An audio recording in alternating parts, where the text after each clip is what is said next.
Good day, students. I made this video to supplement the discussion on your learning module on the independent and dependent variables. Kay murag daghan pa man ang naglisod og sabot sa self-check activity or sa discussion baka. Now get back to your learning module and let's check or go back to the discussion part on the variables and its two major types, which are the independent and dependent variables.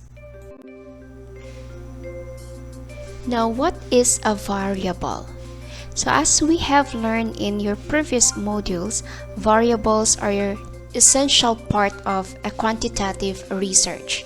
These are characteristics or a quantity of a phenomenon which is the focus of your research project. Okay, take note, mo na siyang focus sa inyong research study. So after determining your research topic or your title, now your next step is to identify the variables in your research study. Para mas masabtan pa nato kung unsa ang atong research study, it is important to identify or to know what are these variables that we are talking about. So to name some examples, like gender. So it could be male or female participants of the study. The hair color, it could be brown, black, or any blend colors. Shoe size, it could be 6, 5, 7, or 8. Then income levels. So what is income level or the income status? Refers to the position of a person or household's income in relation to low income line, middle or medium, or high. Then the disease status, whether the disease is contagious or spreading or not. So these are examples of variables. However, naputay gitawag og variables that can also measure abstract concepts. Again, abstract concepts. Unsa man ni siyang mga abstract concepts? For example, the self-esteem. Okay? The well-being of a person. The sense of religiosity, intelligence, and many others. So these are again examples of abstract concepts which could also be considered as variables for your research study. Then nasa'y mga variables that are more complex and can be studied through different dimensions of a particular item or phenomenon. Like for example, in a study on socioeconomic status, we may use income as our variable, or we may use ownership of a permanent housing structure, or the amount of savings as our variables. Again, if we study on socioeconomic status, this might be or this could be our variables: the income, ownership of a permanent housing structures, or it could be amount of savings.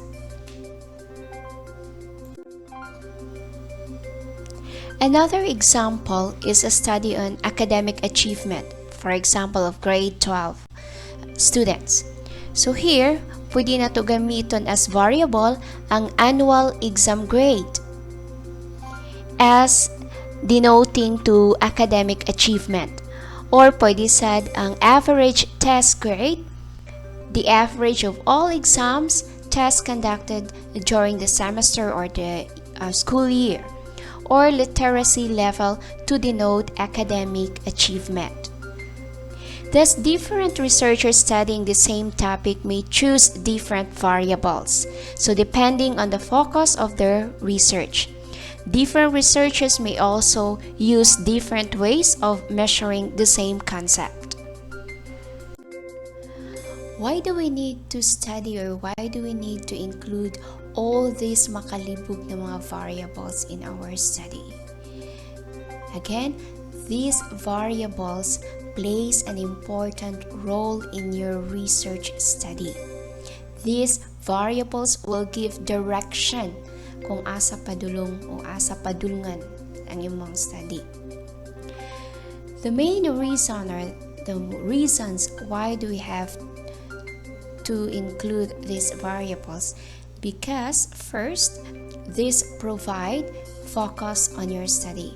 So if you pick the wrong ones, sayop mo pagpili sa inyong variables because wala mo kaila kung unsay variables in your study, then take note that the findings of your study may go in a direction that was not expected by you. So pwede siyang irrelevant ang inyong mga data sa nakuha. Pwede sad ang findings ninyo is invalid and even not reliable. Okay, so next, it is also important to focus on the methods and tools for measuring the selected variables. Again, picking the wrong ones may also take the findings of your study into unintended direction. So, imong expected outcome, dili nimo siya ma-realize or dili nimo siya ma-achieve because you are picking the wrong variable for your study. Next is variables are also useful when you are searching for other studies. Now, for example, related journal articles. So, these variables can serve as search terms. So, mura na siya yung i-search dito sa Google Scholar. Now, I recommend the Google Scholar kay mas reliable ang ilahang mga data or information dito. So, when you search the term, your variables, manggawas na siya din ang mga related literature and studies. Okay? In quantitative research, we have these two major types of variables, the independent and dependent variables. So let's define each one. First, the independent variable.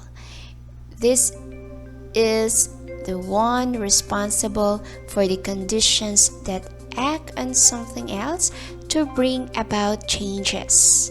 Again, the independent variables bring changes to our dependent variable. Okay, or this is also termed as the cause variable. Okay, the cause or the reason why naay changes ang ato ang dependent variable.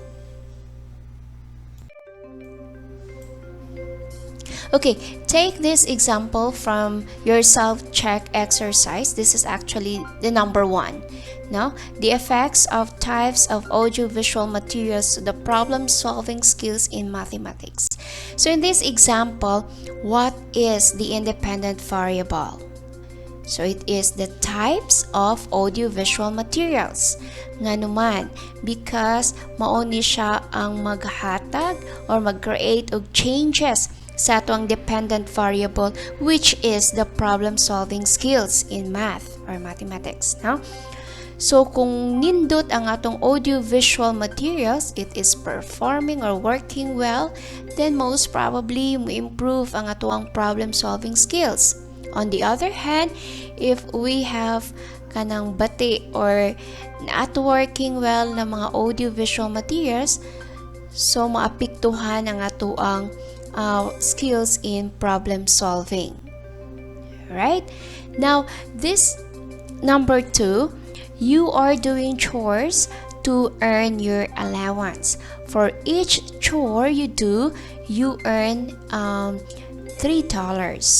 So what is the independent variable in this example? Yes, it is the amount of chores you do. Ano man.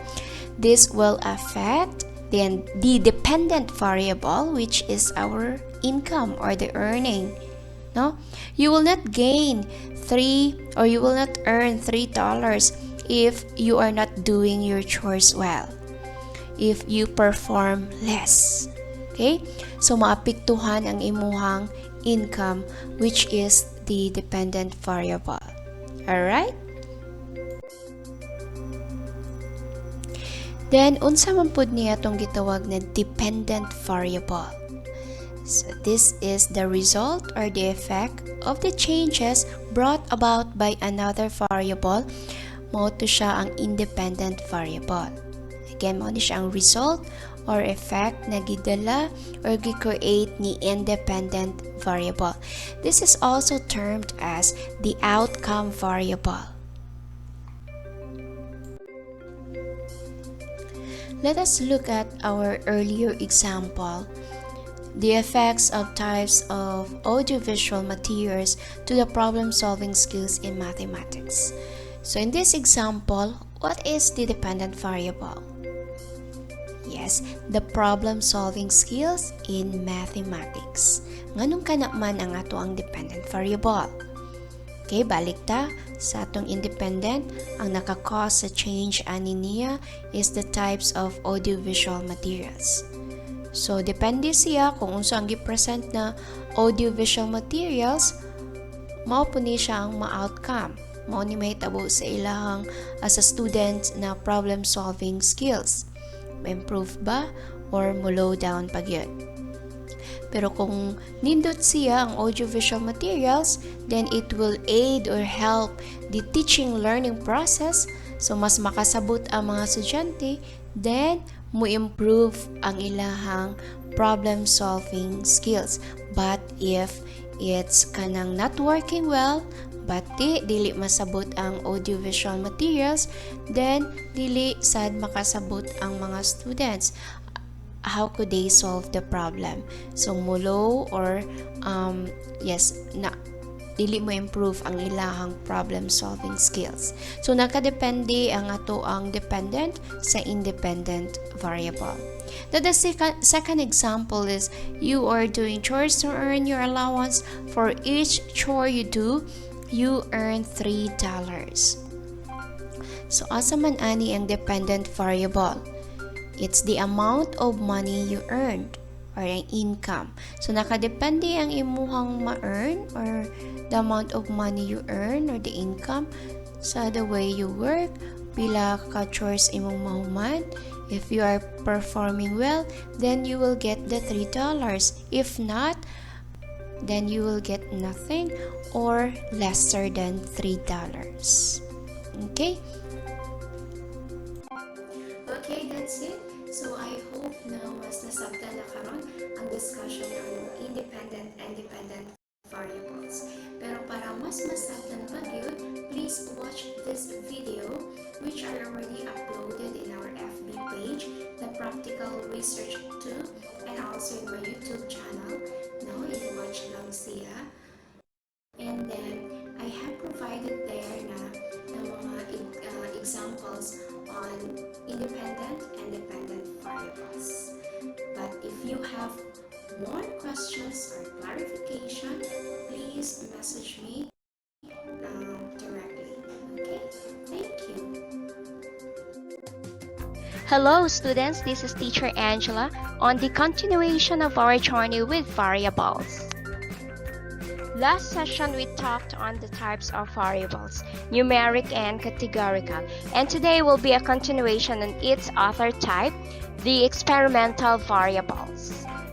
After today's session, you will be able to learn the following.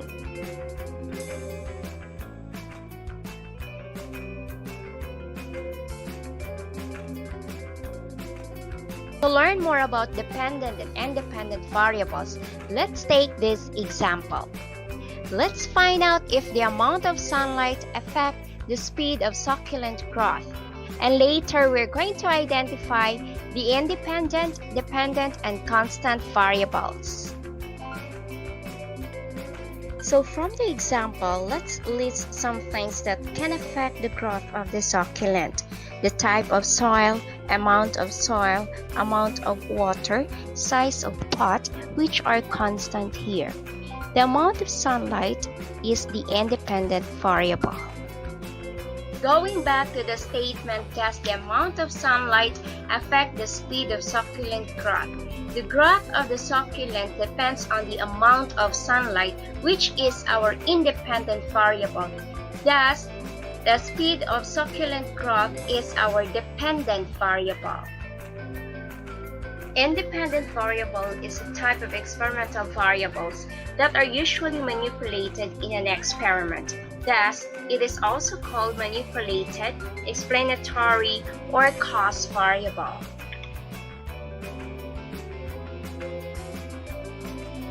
In this example, method of teaching is the cost or the independent variable, while learning achievement is our dependent variable. Dependent variables are usually affected by the manipulation of the independent variables. They are also called response, predicted, or outcome variable.